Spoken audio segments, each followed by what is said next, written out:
What I think about oftentimes in these situations is, okay, but what about Damian Lillard, who has built a new home in Portland? What about Tyler Herro, who has a new baby, has a young family that he needs to make arrangements for? How can a name being kind of dangled out as a trade piece, what kind of human impact does that have on a player? It has real impact. I think it's two ways, right? And that's like on par for how I think about everything in life. Yes, ma'am. But the good is that that shows that you have value that other teams really like. And I'm speaking more specifically to Tyler Herro because, hey, this is a guy that can get you 20 points, especially with the pace that the NBA is going faster, the way he shoots the ball, the way that is valued.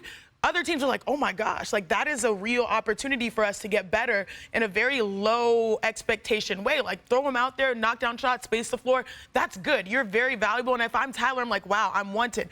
But at the same time, it's very rare that you find players going to places that really match their identities. I mean, we talk about Tyler, how he walks into games and, you know, that energy of South Beach. And he goes out there and plays with that same swag on the court.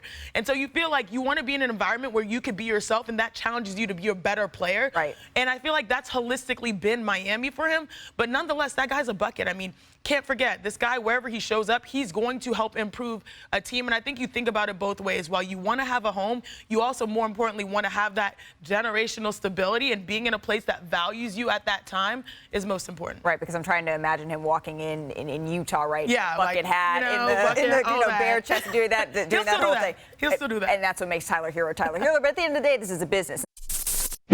Thanks for watching ESPN on YouTube. For live streaming sports and premium content, subscribe to ESPN+.